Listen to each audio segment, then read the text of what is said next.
Sa totoo lang, hindi naman ang budget ang punteriya ninyo.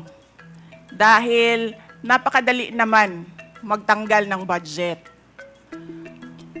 What you are trying to do is make a case for impeachment.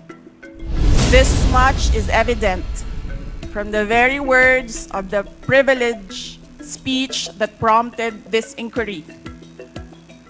A speech that simply meant to say, do not vote for Sara on 2028.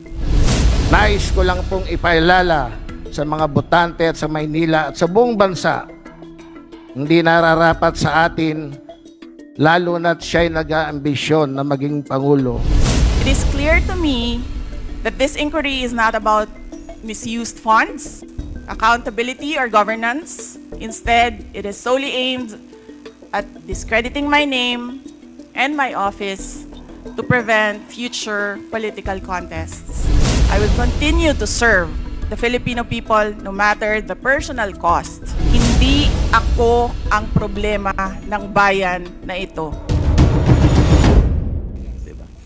We will now proceed to the, before we proceed to the interpellation proper, the Chair will recognize the Honorable Vice President for her message. Yes, ma'am. You are recognized, ma'am.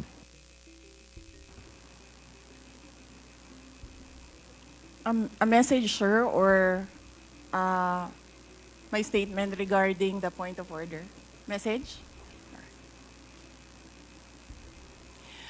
Mga kababayan, ladies and gentlemen, Assalamualaikum, Warakmatullahi wa Barakatuh. Madayaw, mayong adlaw, kaninyong tanan. Magandang araw sa inyong lahat. The officials of the Office of the Vice President, as well as each and every one of our satellite office leads, were in receipt of a letter from the chairman of the Committee on Good Government and Public Accountability dated September 13, 2024, requesting our presence or that of our duly authorized representatives in today's initial deliberation with preliminary determination on privilege speech number 379.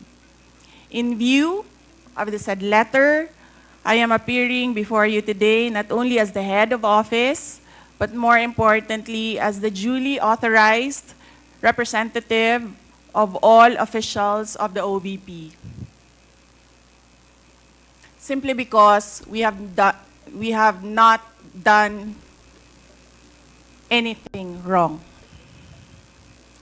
There is no misuse of funds.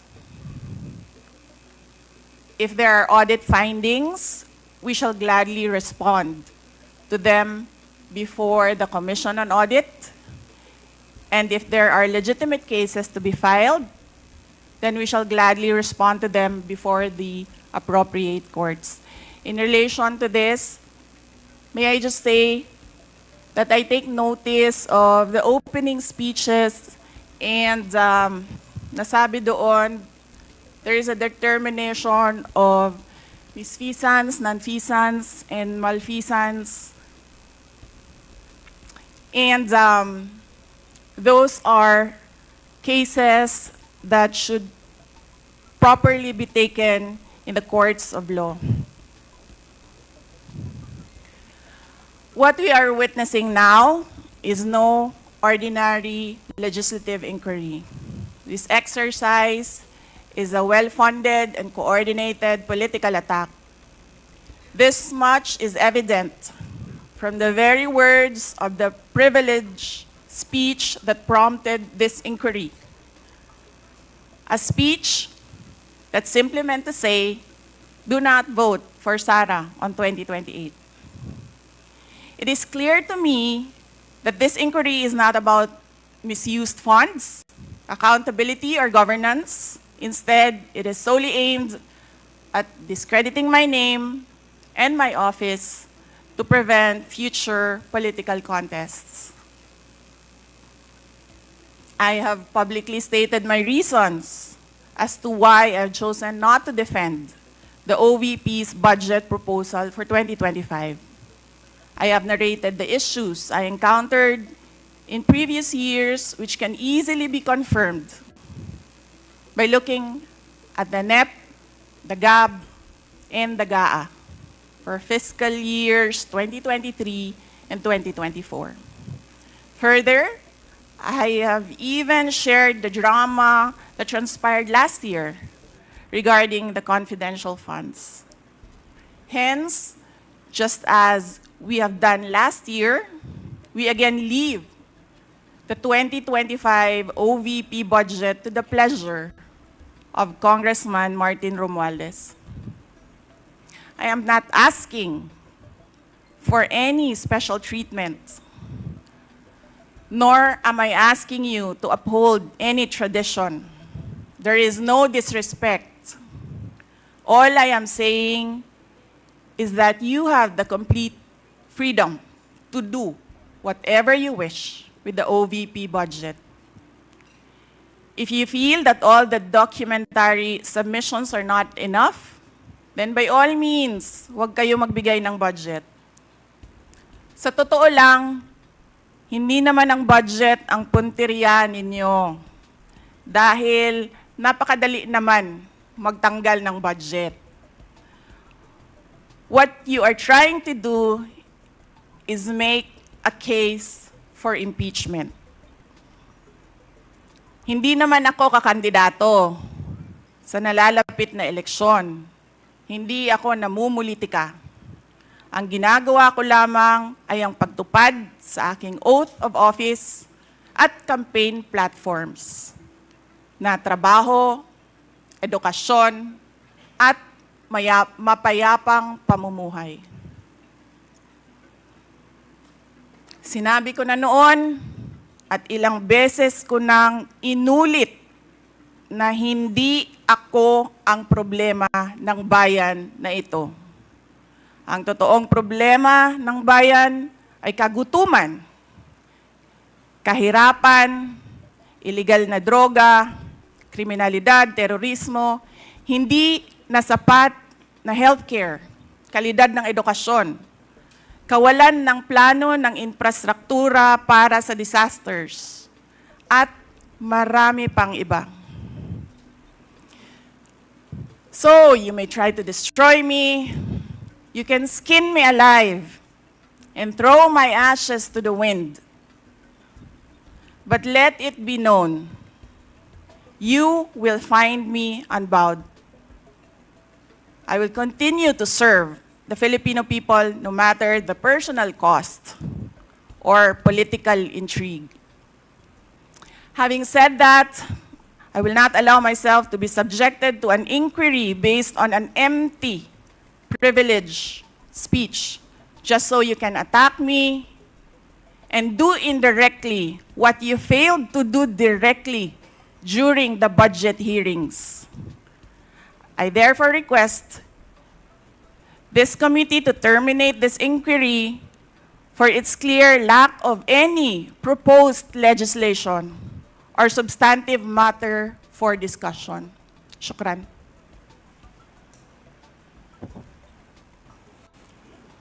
The committee cannot rule on that because the committee already took cognizance of this privilege speech. Anyway, we will now proceed. Next, we will recognize the Mr. representative from COA, Mr. Chair, ay Congressman Marcoleta. may I please raise a parliamentary inquiry? What is your parliamentary inquiry? Thank you, Mr. Chair.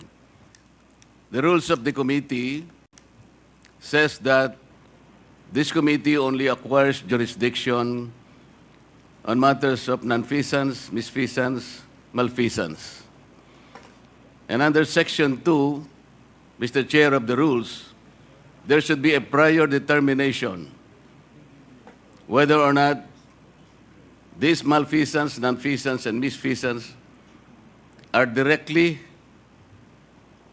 or specifically relating to the persons charged of this. Has this committee made a prior determination of this? And if so, when did it happen? And where is the order specifying that the committee has just reached a prior determination. This is very important, Mr. Chair, because the rules also says that after determining or making a prior determination, this committee will set an order, and that is the only way that this committee acquire jurisdiction over the person's subject matter of this inquiry. And that particular order of prior determination will set out the parameters. If I can make a comparison, Mr. Chair, in regular court, it is called pre-trial order, where the parameters of the inquiry, the presentation of evidence or explanations or allegations are limited to that set of stipulation. So considering, Mr. Chair, and I assume that there is no prior determination, I do not think how we can start the meeting today because we are supposed to observe the rules. I am referring to Section 2 of the rules of this committee, Mr. Chair. Thank you. Thank you. To answer that, Congressman Marcoleta, we have already ruled on the preliminary determination a while ago.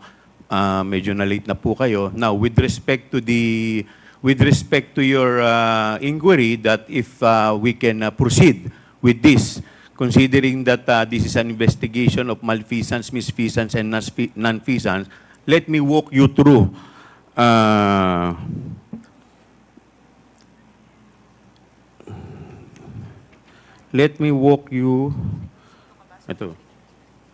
through the definition of good government and public accountability.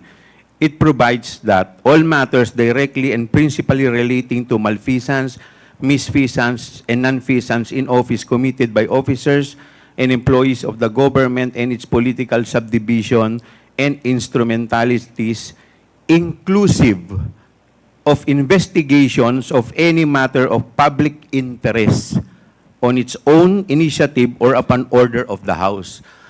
For the information of everybody, the issue on confidential fund is a matter of public interest. Lahat po tayo ay interesado, hindi lamang po tayo, yung publiko po, interesado kung paano po ito nagamit. Kaya yun po ang dahilan why this committee has jurisdiction over the subject matter. But Mr. Yes, Chair, Congressman Marcoleta. Mr. Chair, under Section 5, there should be a record of preliminary determination. It says that the proceedings in the preliminary investigation or determination shall be recorded through stenographic notes. What you were mentioning are motu proprio cases. I am assuming that this committee started by way of a referral because of a privileged speech delivered on the floor by one of us. And so this is the main subject matter of this committee meeting, and to which we should first determine preliminarily whether or not this committee acquires jurisdiction. And I demand a record of preliminary determination under Section 5 because it says, upon termination thereof, Mr. Chair, the chairperson shall issue an order which shall recite in details the matters taken up. So what are the matters taken up, Mr. Chair? I think we should be able to comply with these elementary rules as specified in the governing rules. Well, considering that we are still we have yet to proceed to the interpellation, we are still in the period of recognizing the resource person as well as the witness. With that, the chair declares 1 minute suspension.